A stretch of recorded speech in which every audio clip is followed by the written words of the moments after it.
Sergio Avidian's and MPU's best video by far, and I mean by far. And you can only do a service to all drivers if you get this video out. Now the original link, which is 12 minutes long, go and subscribe to MPU.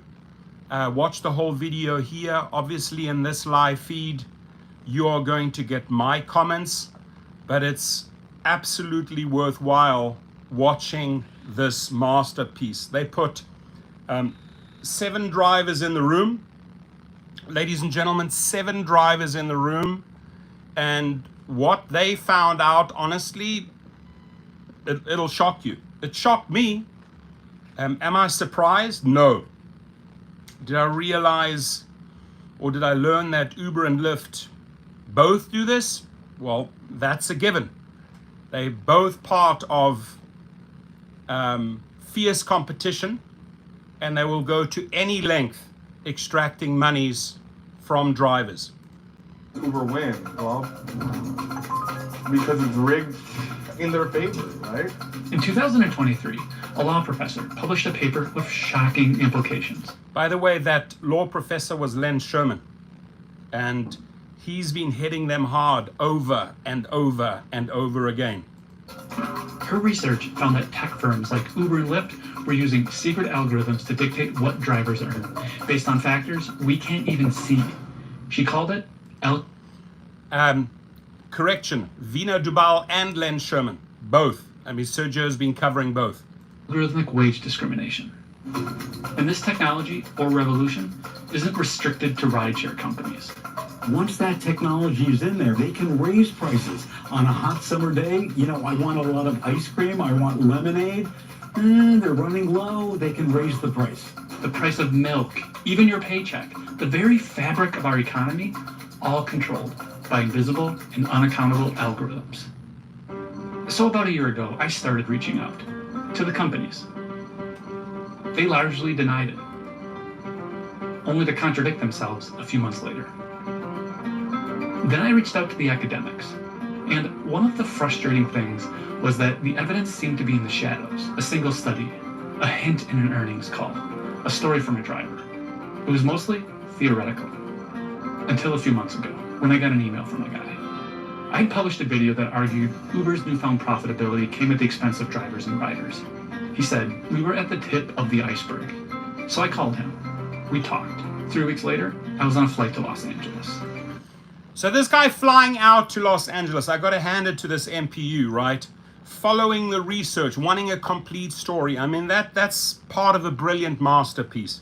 I mean, he spent money researching, he got it from multiple resources, and then he brings Sergio into the picture, and Sergio gets the whip out, my friends. To settle the question once and for all. Are rideshare companies offering drivers different rates for the same work? Yes, they are. What I found put the legality of this whole tech revolution in question. They have broken every single local, state, federal law when it comes to labor, when it comes to transportation. That's Sergio. That's Sergio Avidian, and after this video, I don't want any driver to question his loyalty. He's 100% behind the drivers. 1 or 2 people have called him a sellout. Absolutely not. I mean, he's gone to the greatest lengths, right? And he should acknowledge himself for his hard work here. He's gone to the greatest lengths, getting all the data, all the information together, and his ability to call upon the heavy hitters in the media. They know him as a force in rideshare. So I don't want any driver out there to question his loyalties or question his commitment.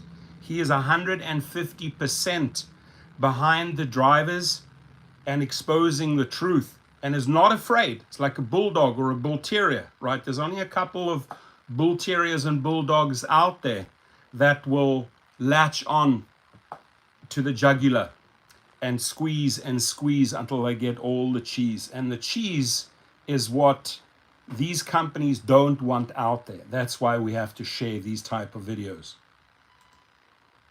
He sent me the email. He's an experienced driver and a senior contributor at the Rideshare Guy. an influential resource for gig economy workers. We were used to something called a rate card. We were used to getting paid by time and distance. Then, overnight, the transparency vanished, replaced by a secret algorithm that takes into account potentially hundreds of different variables. They called it upfront pricing. Uber's losses turned to profits around that same time. Coincidence? I don't know. Lyft followed suit, and now they claim they're on the path to profitability. The algorithms are set up in a way to charge the rider as much as is possible and to pay the driver as little as possible. A lot of drivers feel Uber and Lyft are paying different wages for the same rides. But we don't really know because the companies, they aren't talking. We're doing a very simple thing. We're picking up people point A to dropping off point B. I shouldn't make less money than the next guy. I should not. But because it's not regulated, because we don't have rate cards, because we don't know what we're going to make, trip to trip, it's demoralizing, it's upsetting.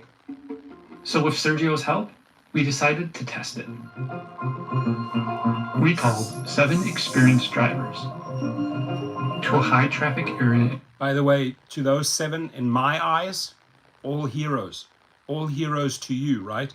Coming together for the greater good of all rideshare drivers. So we owe them a massive gratitude. Maybe you could write a comment below. Thank you to the 7 drivers that committed to this video. Brilliant. Simply brilliant. Los Angeles, with the sole purpose of testing if rideshare companies are paying different rates for the same rides. At the start, each driver will activate their screen capture software, open up the app, and place their phones on the table. Why the table? Sergio has done similar experiments, and the rate disparities were blamed on location differences. When the experiments are done, the drivers will send their screen recording to Sergio's team, who will then sync and analyze the fares. And then we're going to see what's really going on.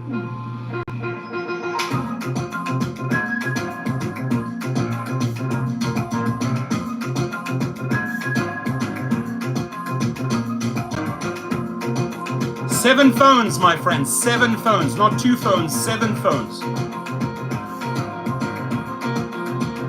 He's getting paid $1 more if he goes there, according to the map, and nobody else is. Nobody else is seeing that dollar surge.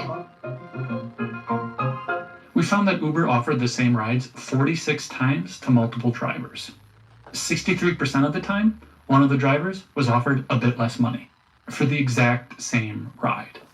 They want to make a few pennies difference, a few pennies on 2.7 billion trips a quarter, which is from the last earnings report, is millions, hundreds of millions of dollars. Lyft was even worse. The price gap wasn't just a little off, it was a lot. So here they discover, right, that the trips are a couple of pennies off. As Sergio correctly said, that multiplied by billions of trips, and they've made themselves millions to hundreds of millions, which means there's 2 different standards going on. Drivers are being treated differently. As you'll find out later, which I found shocking, is that female drivers are also treated differently than male drivers. Bullshit, right? You both could doing the same trip. Why does a female driver earn less than a male driver in this business? Unacceptable. But to then, the research found out that Lyft, their discrepancies were even larger. And that to me makes sense. I mean, they're desperate, right? The more desperate they are, in your face, shown right here, you could see they need money. They need to cook the books. But they're also opening themselves up to massive, massive legal problems, both Uber and Lyft. We saw differences of up to $3 to $4 after bonuses. Hit the like button. And drivers don't know why one person gets a bonus and another doesn't. Well, that adds up like on 30 trips at $10 a day. That's $300 a month. Why should I get paid less, $300 a month, than the other guy? I contacted Uber and Lyft to see how they would calculate fares. Lyft, well, they never responded. Uber directed me to a blog post. When I explained the experiment's results, they replied by copying and pasting a portion of that same blog post. The section outlines different reasons drivers could see different fares. But we controlled for everything that we could. We called the drivers to the same space, placed their phones inches apart, It had drivers monitoring incoming promotions and constantly refreshing their screen. The only thing we didn't account for was any secret test Uber could have been running at the time, which we couldn't because the fare algorithm is secret and the test is secret. There's a whole lot of questions here, like mainly, is this legal? And there's no laws against algorithmic wage discrimination. That article I mentioned at the start suggests that opaque algorithms can easily facilitate violations of anti-discrimination laws. Uber denies this, but their own research reveals a glaring disparity. Women drivers earn 7% less than men, potentially due to algorithmic wage setting. Potentially. But there's an argument that the entire business model is illegal. From our perspective, Uber's and Lyft's business model is based on control without responsibility. That's David Seligman. He's the executive director of Towards Justice, a legal nonprofit that defends workers from corporate overreach. In 2022, the organization helped lead a lawsuit on behalf of 3 rideshare drivers. The lawsuit says if you are not an employer subject to and accountable to your workers under the labor laws, then you are powerful firms. By the way, Angie, I don't know why that is happening. And then Surf, Sun, and Sand has done 38,000 trips, man. Legend, veteran. And now you're getting $4, $3, $4 rides, right? Which sort of goes hand in hand with all this bullshit that's going on in 2023 and 2024. Using your power under state antitrust, competition law, and unfair and deceptive acts and practices laws. David is describing the cognitive dissonance rideshare operators have when classifying drivers. They want to have it both ways. Uber and Lyft classify drivers as independent contractors, not employers, a crucial distinction. As an employee, you're making money for someone else, which means benefits, protections, and a boss who can tell you what time to show up. But as an independent contractor, you're supposedly making money for yourself, with no benefits or protections. But freedom, you're your own boss. If these drivers are, as you say, independent, then they need to have true economic independence. We allege that the companies have denied them that economic independence, most importantly, by taking away their ability to set prices for themselves. But right now, Uber and Lyft set prices for riders and wages for drivers to maximize one thing: their own profits. Drivers are left out. Uber And you know, talking about their own profits, it's gotten to this point 3 years ago where the investor said enough is enough. We need to see profits at all costs, right? Stealing from the riders, underpaying the drivers. I mean, underpaying the drivers, and hardly even paying the drivers. The drivers are driving at a loss, and so this desperation to show these investors, profits, is what's actually destroying this entire business model. Now, the finish line is autonomous vehicles, which is around the corner in 2025. They want to onboard autonomous vehicles. So they're literally using this last year to bend over drivers. are saying we're not one company. California. Right? We're just a platform, and all of our drivers are Compton in the house. Business people. Under our antitrust laws, they need to have the economic independence to set their own prices. We heard something similar at our roundtable discussion after the experiment. Every participant wanted to be an independent contractor. They like the freedom. They also want Uber and Lyft to treat them like actual independent contractors. When I don't have a control over the pricing and you keep calling me an independent contractor, there's something very wrong with that picture. And for drivers dependent on the rideshare platforms to make a living, it's hard when you're making under minimum wage. Especially for people that do this full time. In California, they're working 70 to 80 hours just to put food on the table, which is really, really rough. And you look at who's on the board of both of these companies, it tells you that we have nobody on our side, right? When the general counsel of Uber is Tony West and he's the brother-in-law of Kamala Harris, then it tells you that these companies are tight with government. Why does Uber win? Well, because it's rigged in their favor, right? There's a reality where drivers could be actual independent contractors, set their own rates on these platforms, and compete for your business. But that's not our world. Hit the like button. Yet. Instead, the companies are spending hundreds of millions of dollars rewriting state labor law. Oh my God, like this picture here where it says 101 Ventura. I went by there 5 times yesterday. Did 5 trips to the airport. I think it was just under $1,000. But that one sign there gives me a little bit of a anxiety. Like it's like a flashback. Oh my God, I saw that sign. Oh my God, I saw that sign 5 times to LAX yesterday. To reinforce the idea that drivers aren't employees, while using the fine print to handle private challenges. That's been absolutely essential to Uber's and Lyft's business model. So while they've tried to race to write laws to their benefit, they've also tried to protect themselves from public litigation through the fine print of their contracts and through arbitration clauses. That's where David's case on behalf of the 3 drivers ended. So I want to stop there. You just heard from that attorney. They try to protect themselves through these terms of service updates, right?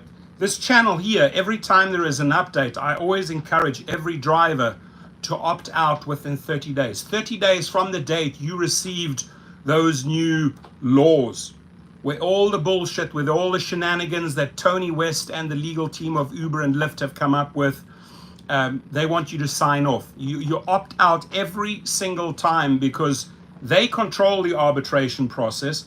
You don't really have the chance to go into superior court and sue them for hundreds of thousands and millions of dollars.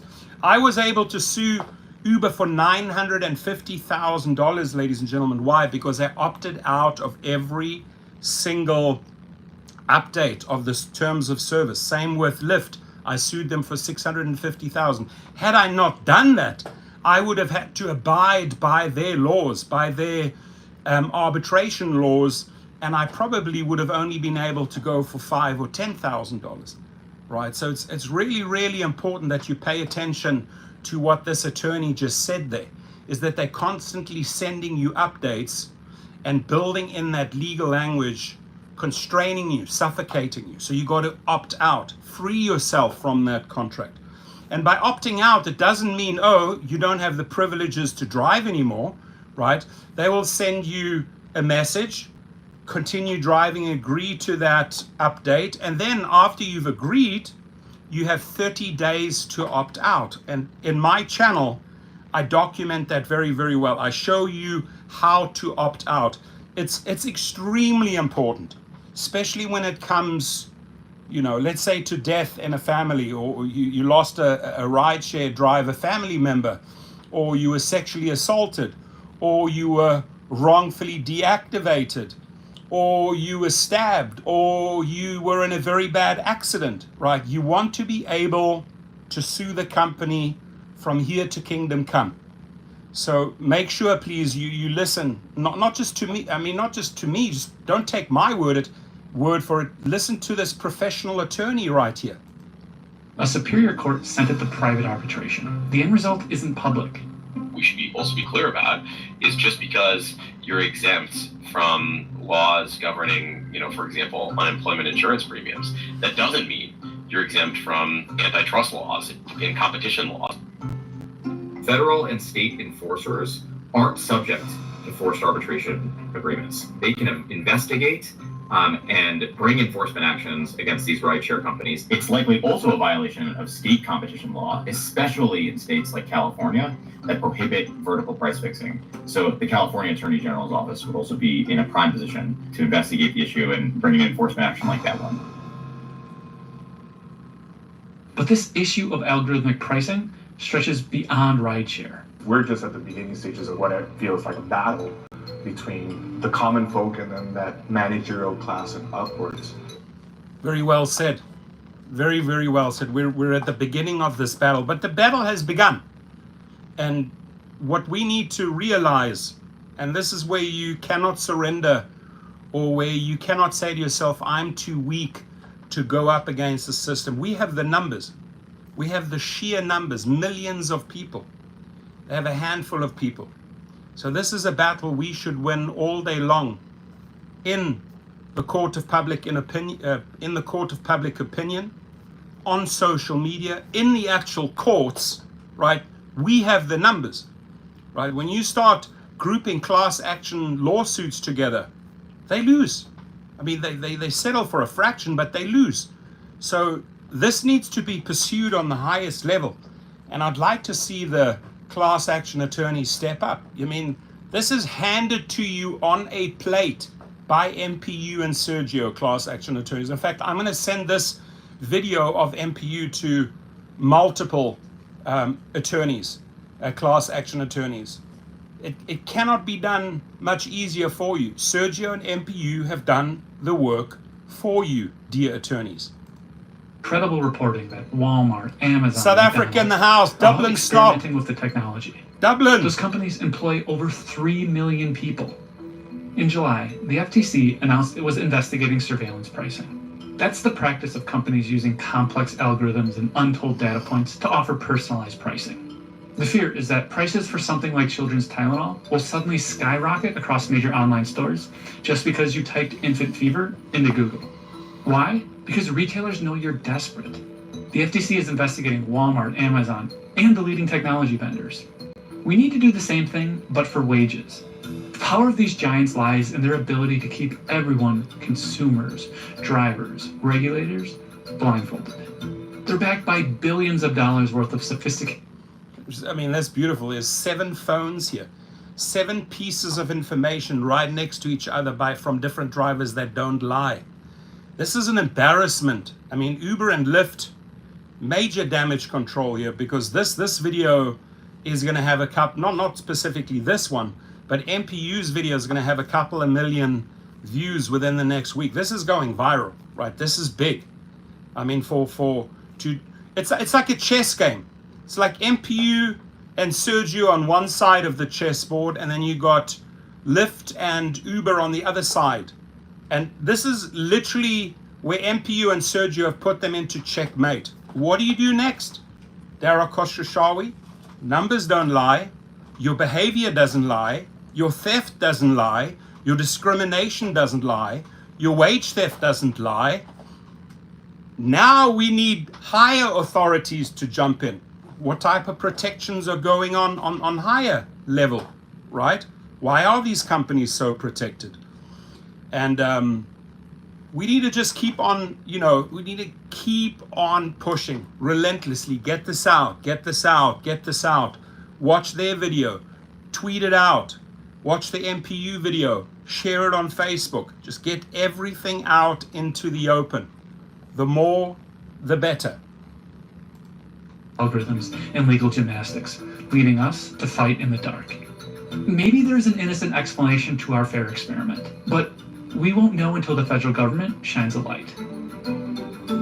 Oh, we won't know until the government sheds a light. Where are you, government? It's time to step in.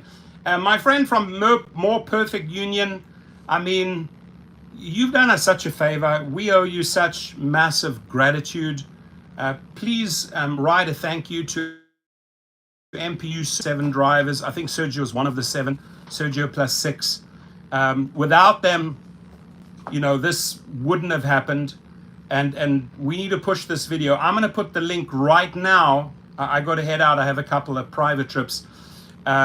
Please hit the like button. We have 61 people in the house. We have only 18 likes. Hit the like button, please. Get the video out there. Enjoy watching the video without my interruptions. I know I chat a lot, but I also want to I'm here to pump up the masses and say, look, the battle has indeed begun, right? Get your armor, right? Get your shields. It's like those gladiator days, right? Get your shields and let's meet on the fields, right? We got to march towards San Francisco, right? This is an epic online battle. This is a battle we can win online, my friends. So saddle up, dress up, and get ready to rumble, my friends. It's going to be a good one. Thank you very much, everyone. Please stay safe in there. Huge shout out to sponsors Gig Rocket and Activation Hero. If you have been deactivated, buy a rideshare company or buy a food delivery driver company, go to Gig Rocket or Activation Hero.